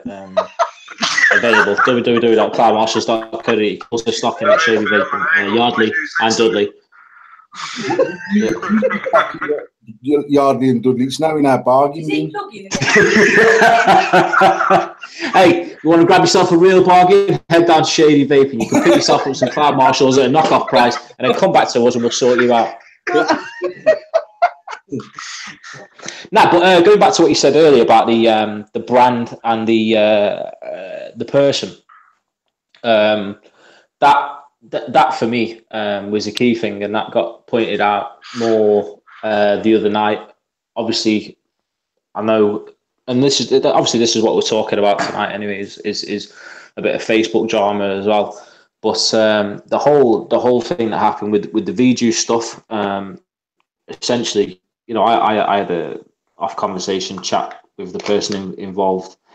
Anyway, and said, you got to remember, you're representing your own brand, you're representing someone else's brand, and slandering another person who's done good for that brand in particular, I said, is not the way to go about. And that there clearly proves to me, actually, is that there was a massive following, essentially, for Stu and what he's done and moving over to TYV or whatever. And Stuart will take those people with him. And we've been told, many a time by people that, people started us by us, not by the brand, not by anything like that. They started with the people. I'm absolutely straight with you, right? I was, I don't know, I was going to say lucky enough, but I think it's probably unfortunate enough is probably the right word. I was unfortunate. I'm going to say dickhead already. I was unfortunate enough to try some of Tom's early liquids. And yeah, it was genuinely, I'd never met Tom until Expo of October 2016. That was the first time I'd met Tom in person. I sold him a scoundrel, dead cheap, and he fucking flipped it, the little motherfucker. But that's a different story. Big peas, man, big peas. He left my bought me a fucking e-liquid. Bought me an e-liquid. What you saying? That might start his own fucking company.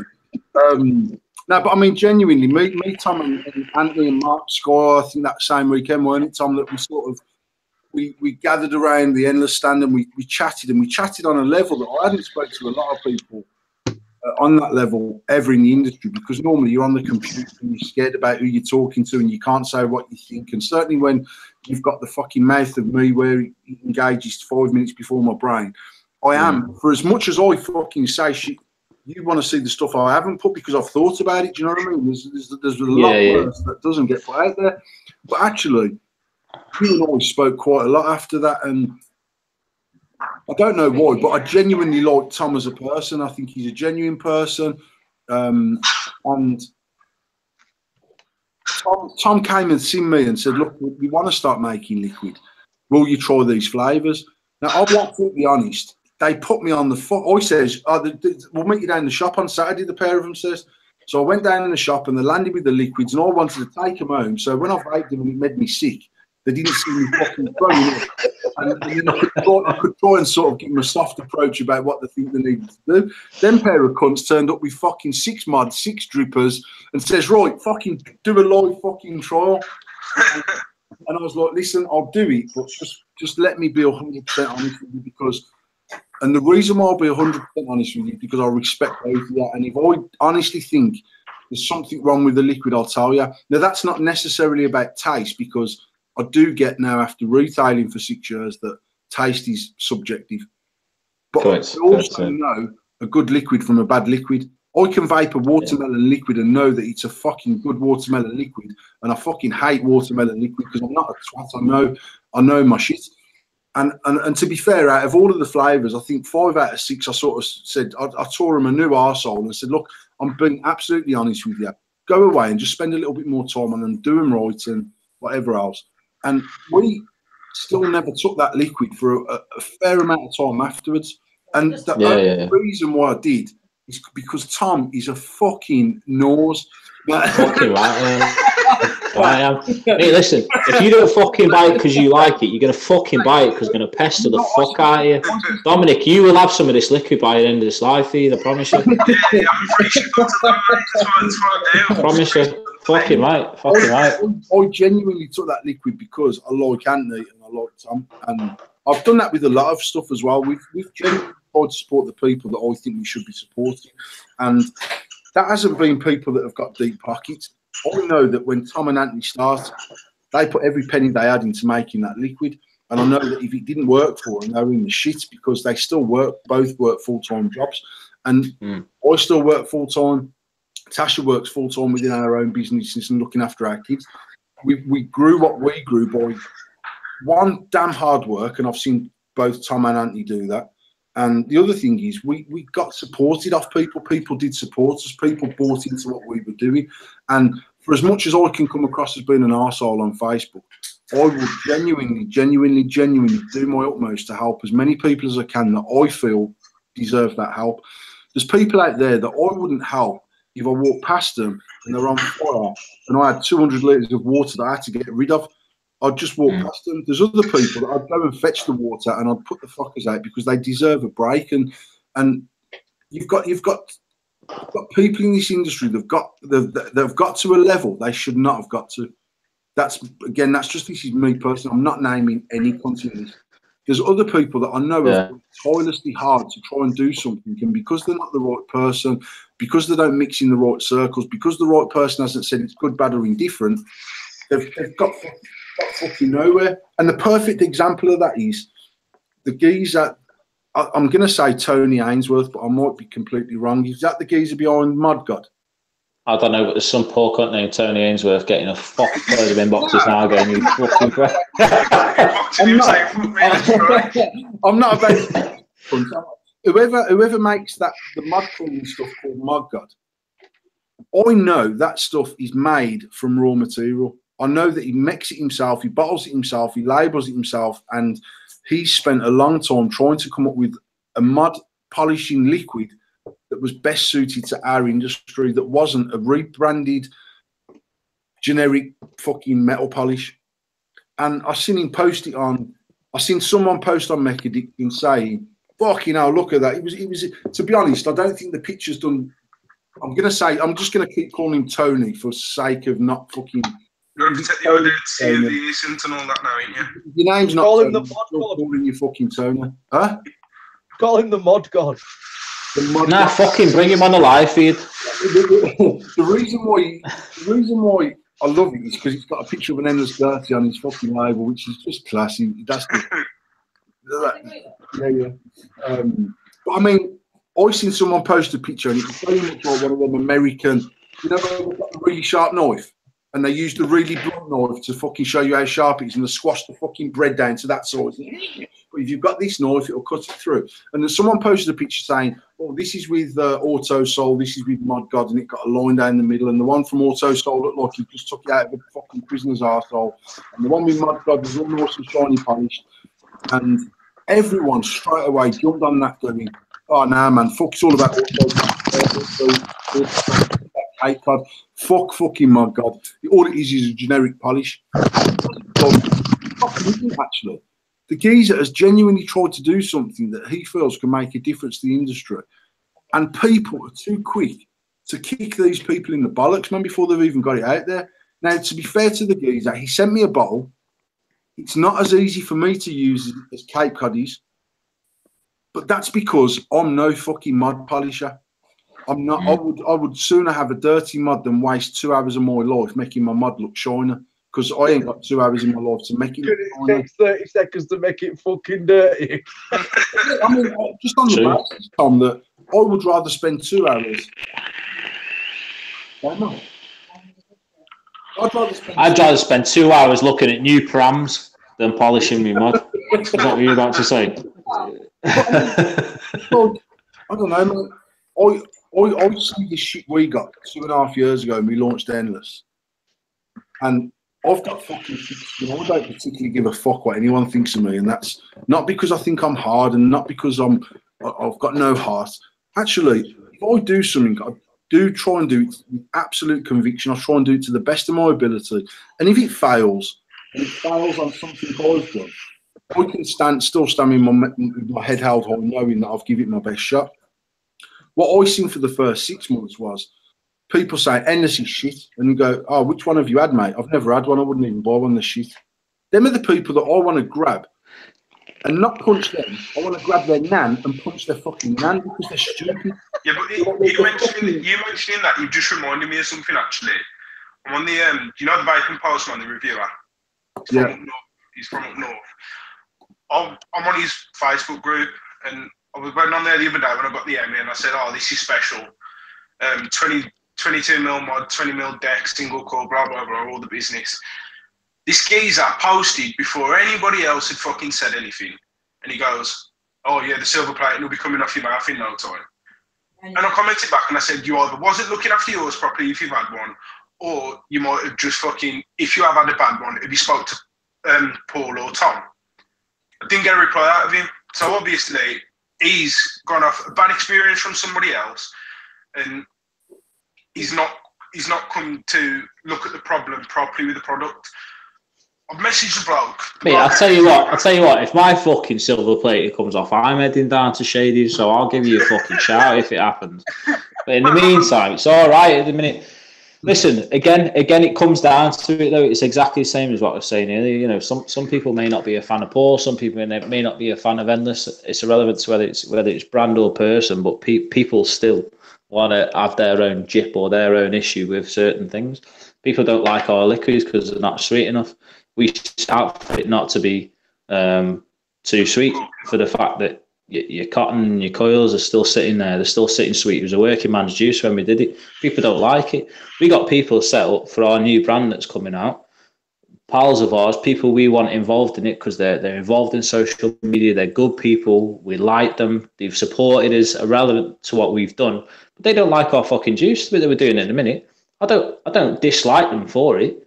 It's not their thing. It's not sweet enough for them.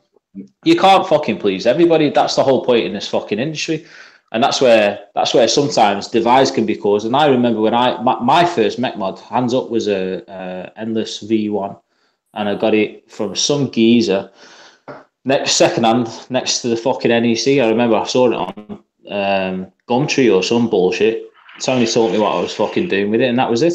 And for me, the proof was there. If I didn't like mech mods or I didn't like anything, I wouldn't have gone on to what I've had and what I've done. And you know, Paul's just said he's probably had about 15k plus worth of mech mods. I know me and Tony that year we sat down and picked up those 2 scoundrels from Paul.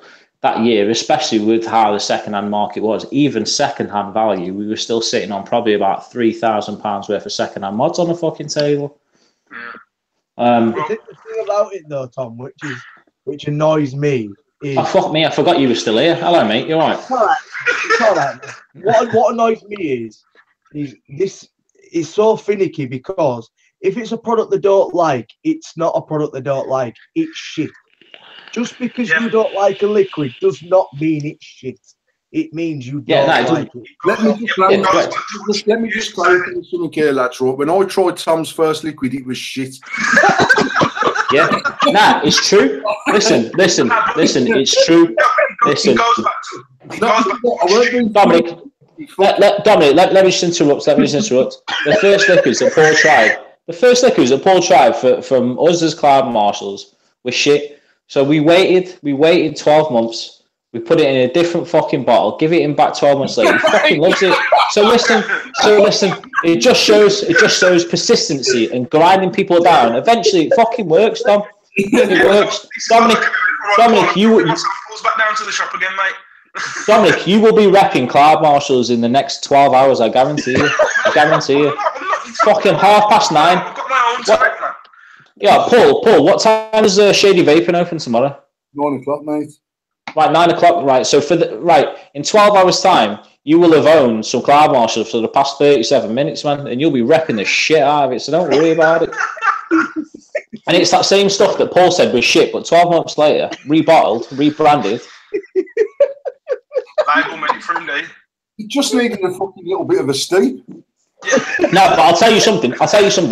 Well, no, and this is 100% honest. Let's not beat around the bush.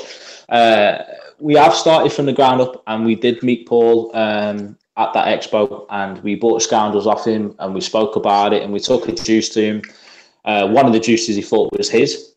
He thought we'd made some mad fucking clone of a juice of his that he didn't stock anymore, he didn't sell anymore, and then now, fingers crossed, maybe making a bit of a comeback. But yeah, that's where we started, and we started from the ground up. Fucking liked, if I remember rightly.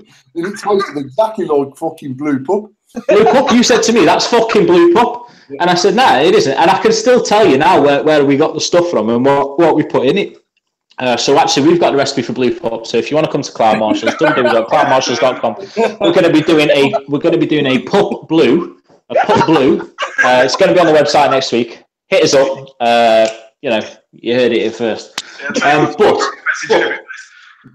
Yeah, that's it. Now you're interested, Dom. See what I'm saying? 9 o'clock, you'll be waiting at Shady Vaping. So anyway, either way. But we started from the ground up, and we've got to where we are. And we're certainly not sitting on no pedestal. And every corner that we've gone around, every next step seems like the next big thing. And you get your first fucking wholesale. It's like boom, fucking madness, getting excited. Then it's this, then it's that. And there's always a constant moving up on things and a constant change in the market. And, like I said, we've got something new coming out now, and the market's whole changed again from, we look back 12 months ago to see where we were and to see where we've gone. Everything's changed. And because I've had too much to drink, I have no idea what the fuck I was about to say. I forgot what the point was. What the fuck are we even talking about? I'm in the same position now, though. The way that you've just explained that, where when you get your first wholesale order and you're trying to get the flavours down, you're trying to get the product out there to people.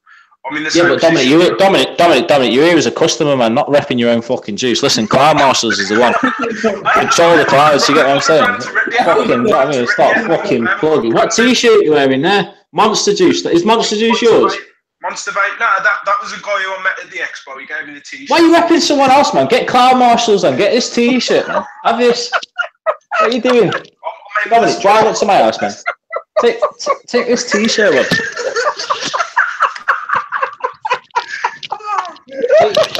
Take the t-shirt, man. You can have the t-shirt. Listen, Dominic, it's on its way to you now. It's on its way to you.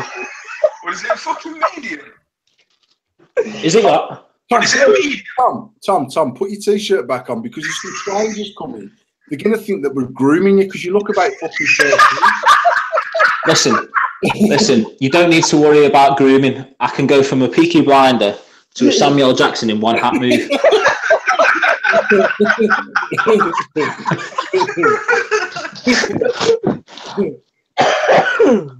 Listen, I'll just put my t-shirt back on 1 second. I'm in that situation now where Paul's had samples off me and he hasn't got back to me, so I'm like, okay, he's probably too busy. I ain't going to chase the guy up. I'll give samples out to other shops. You only that much pressure on the live feed, you mental. Yo! No pressure, nah. You must work for Cloud Marshals, because you're moving the same as us. Yeah. You gave me the start of the business plan right there. Just be persistent.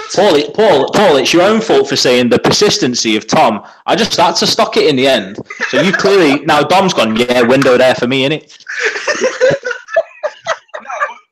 I'm in that position. I'm not even going to say what I was just going to say, mate, because it sounded really harsh. And see, sometimes I do think before I speak.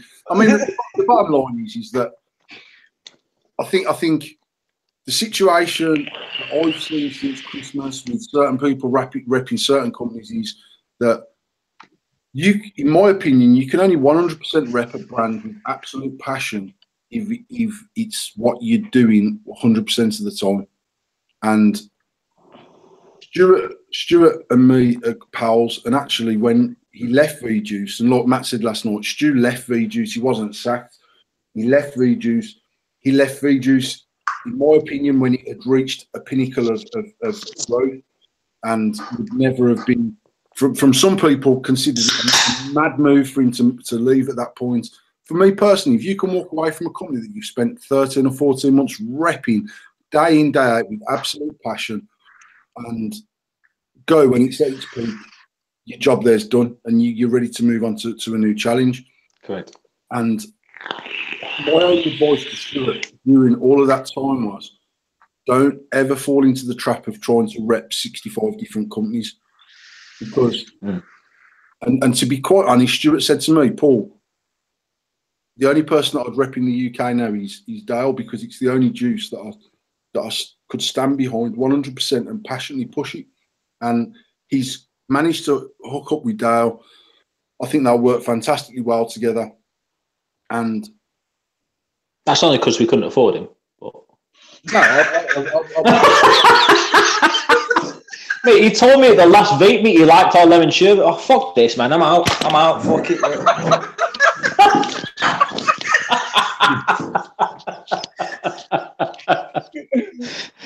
No, but you're right. He left at the top of his game, and I've got 100% respect for Stuart. And you know, a lot of people. I've met Stuart when he's not. You know, Stu Vapes isn't a character. Stu Vapes is him. But you know, we do live feeds. Paul does live feeds. Tom does live feeds. Dom probably does live feeds for Monster Vape or whatever his company's called. Because he's repping. We don't know who's repping. But either way, we all do live feeds, and you know, this is a conversation you guys were talking about earlier about the live feeds you did the other night. But Stu, you know, Stu's new live feeds, the game changing, and they are. And I ain't gonna fucking step on no toes here, but I'm pretty sure.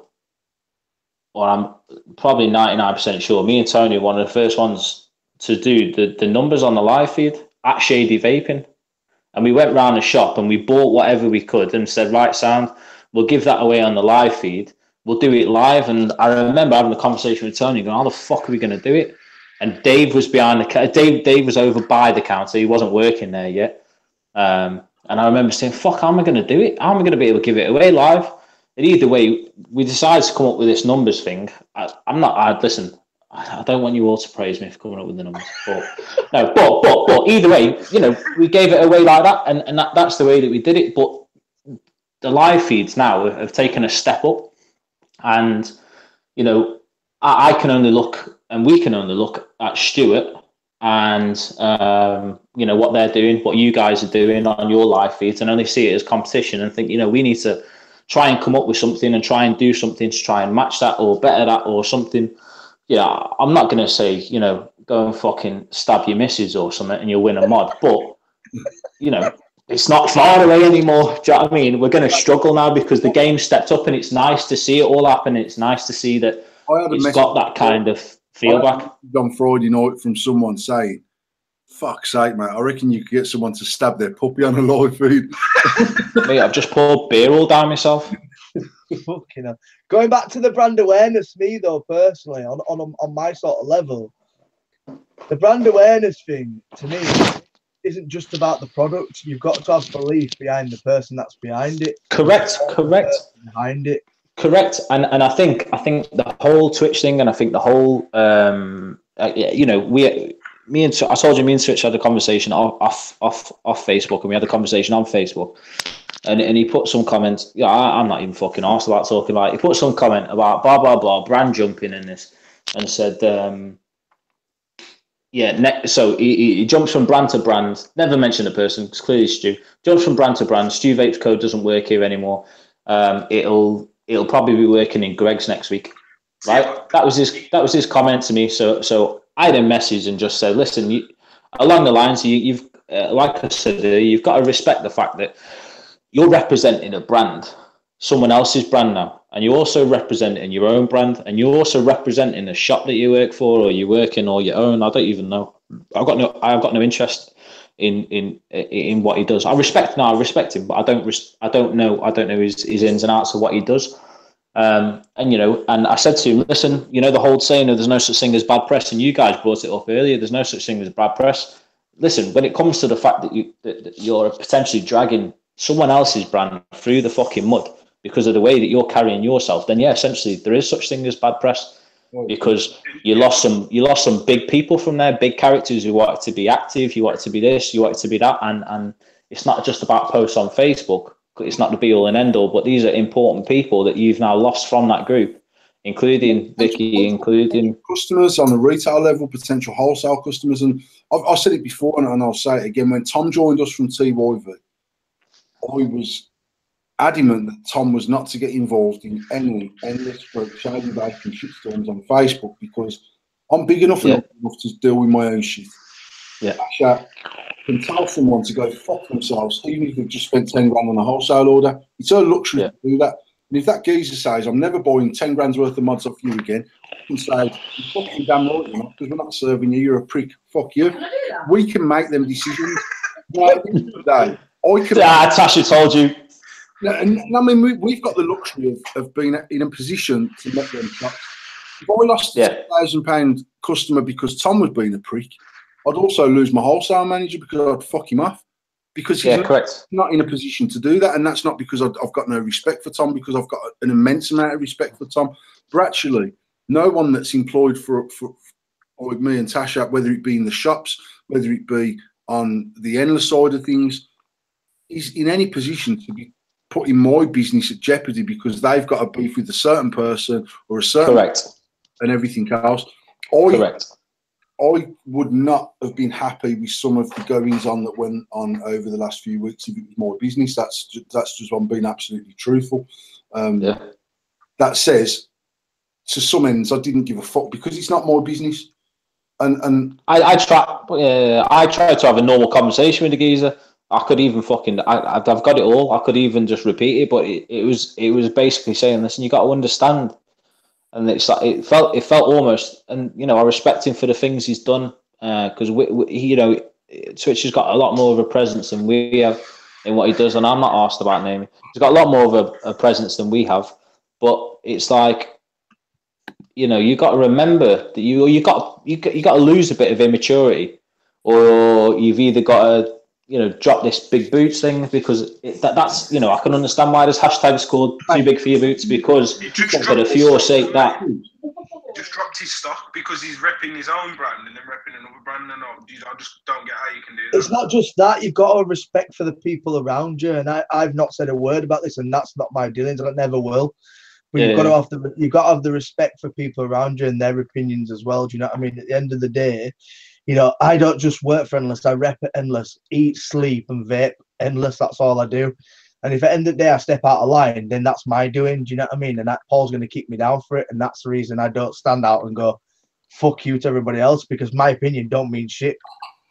No, I mean, don't get me wrong, Tom. Your opinion does mean shit, but I think from my point of view, one thing I've learned over the last 10 years, if I'm being honest, is that not every cunt's going to agree with me. Not every cunt's going to like what I've got to say. Not everyone's going to like what I do and how I do it. And on that basis, I could go to war with someone every single day to the nth degree because they've said something that doesn't fucking fit my mantra in life. And the reality is that there's lots of people out there that don't like me because I am what I am and I am who I am and I say what I say and I do what I do.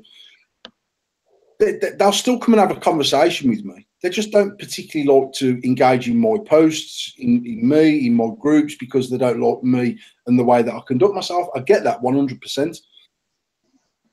I don't get how someone of what I would consider a grown-up man can take every single thing to heart and take it personally and never take nothing. I mean, the bottom line is I've seen posts where someone's put a post up saying, I've bought an endless, and actually the machining was good on it, but I didn't like the fucking switch. The switch was shit.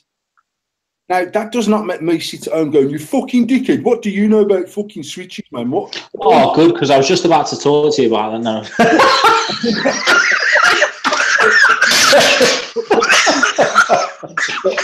He spent his money, he's entitled to an opinion, and that opinion might be that he didn't like the mod. What pisses me off? I'm going for a piss, by the way. You're coming with me. Go on. I can't take the hump over someone says.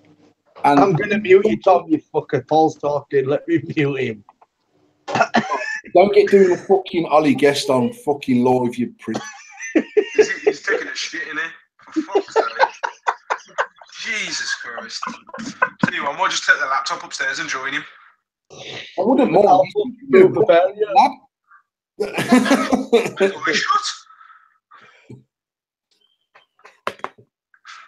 John, you can go and talk to yourself. Jesus. Carry on, Paul. Carry on, Paul. I'm muting him. He ain't got a fucking clue. What I'm saying is, sometimes in life, you just have to let some shit go over your head. And I said on a live feed the other day when I was driving that anything that's negative comes back to me. Something's pissed me off in an instant, and I'm like, fuck you, mate, actually. But the reality is, when someone says something that I consider extremely harsh or unwarranted or uncalled for, I genuinely take it on board, even if it's long enough to have a think about what they've said. Because if someone's thinking that specifically about me or my business or our business or endless mods or whatever, there's going to be a lot more people thinking that same thing. So one thing I have learned to do is listen to what people say, even when it fucking makes my teeth itch, and straight away I've got my back up and I'm on the defensive. I still try and learn something from that, because if anyone's got something bad to say, chances are they're not alone. Simple as that. There's more people thinking that same thing. There's people that assume endless is shit because it's made in China, because it's too cheap and all that bullshit. Silver plating will come off any mod. Chrome plating will come off any mod. Now, I'm comfortable 2.5 years in that our silver plating is up there with the best silver plating I've ever seen on any mods anywhere mechanical, because I've used them myself, and I can honestly say I've not had any major wear on mine. Someone posted a picture of an Empress the other day. Now, bearing in mind, they bought this Empress in May last year, so we're getting on for a 10-month-old mod. They've used it every single day, non-stop, and it's worn a little bit around the curve. That's not excessive wear of any plated finish. No. So for someone to sort of jump up and go, fucking hell, the plating's fucking shit on them, it's bollocks. Yeah, but it's like me, if you look at some of the mods that I've had, I had the Sigelli 150 TC. I use that every day from the day I had it on Christmas Day 2 years ago. I used it every day. It was a rubberized finish on the bottom because of me putting it down. Where I'd had my hand around it, the rubber was starting to wear. It's going to happen on finishes on any mods. If you don't, people say you got to look after mods properly. I've got a beta mod for work. I've got an RX 200S and I've got my boxer that I take to work. Because I know for a fact my boxer isn't going to let me down. It's a DNA chip. My RX 200S is fucked. That's ready. It's on its last legs, but it still works. And they're the mods that are fucking battered, because I got them battered, and that's what they use for now. When I first had them, and they was pretty good, I kept them nice. But before that, there was my old PV4S that was fucked. So people, when they're using something every day, if they haven't got the money, I get it. Then you haven't got the funds to have 2, 3, 4 mods. But for me, I've got 4 mods sat next to me now. 2 of them I use on a daily. Then the other ones are just pulled, like the ME, I've put that away. That'll be kept nice. Well, cleaner. Then my clean will be kept decent. I'll let it patina a bit, but it will be kept decent for me to use on days off on the weekend and stuff. So for someone to come to you and say 10 months later that they've used a mod every day, and they weren't even complaining, to be fair. All they were saying was, I've had it 10 months and this is all the wear that I've got. If you use a mod in a harsh environment and you might even work with abrasives on your hand or whatever, you're going to wear any finish on any mod. Yeah, that's the same situation that I'm in. I'm in a factory, so that's why I've got mods that are better. I ain't gonna have my nice new shiny mods and fucking lamp them around work and slam them down on my bench and fucking take them out on site when I'm out on site. It doesn't make sense. If you got the mod for free, you pay fucking 400 or 500 quid for it. It just doesn't make sense.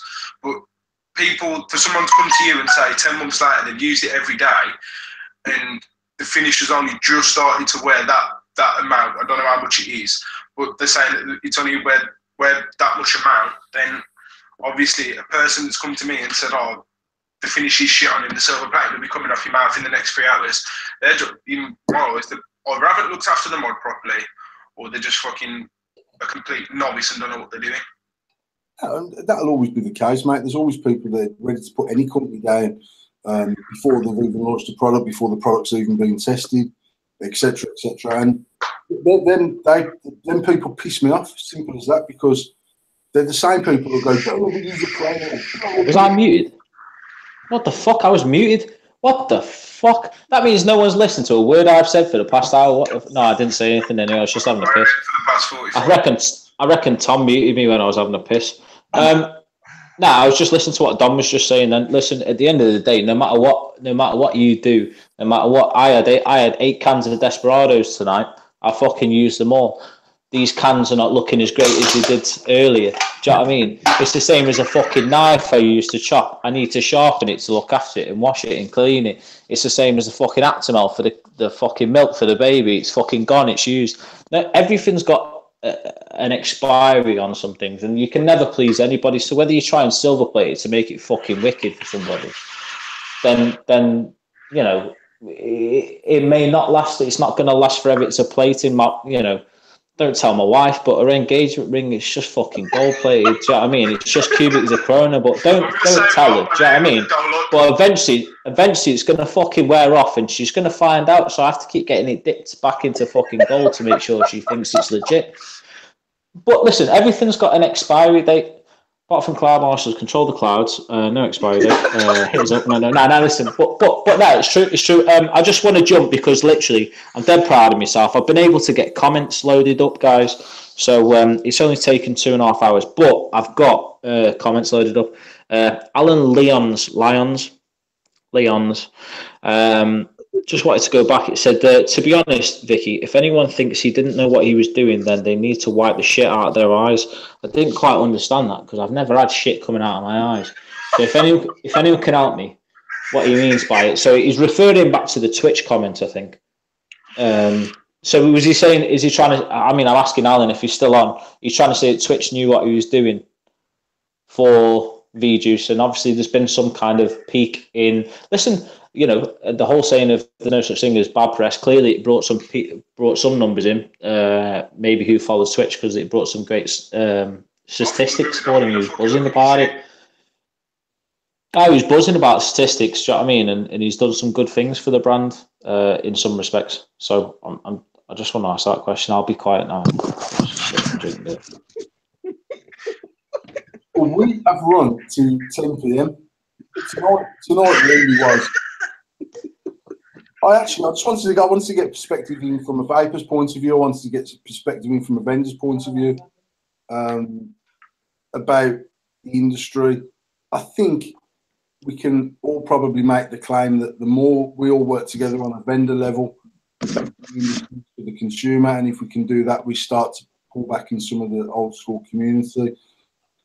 The other thing that I wanted to say is that Emmy Mod goes live tonight at midnight on www.shade-e-vaping.co.uk. You can go onto the website now. You can look at it. You can read about it. You can see the specs. You can see the prices. There's no colour options on the website at the moment because there's no stock assigned. I'm using the RDA on my stabilised wood squonk box just because I wanted to see how well it worked on the squonk. I'm running a 0.2 building here. I was showing Tom before we started the live feed.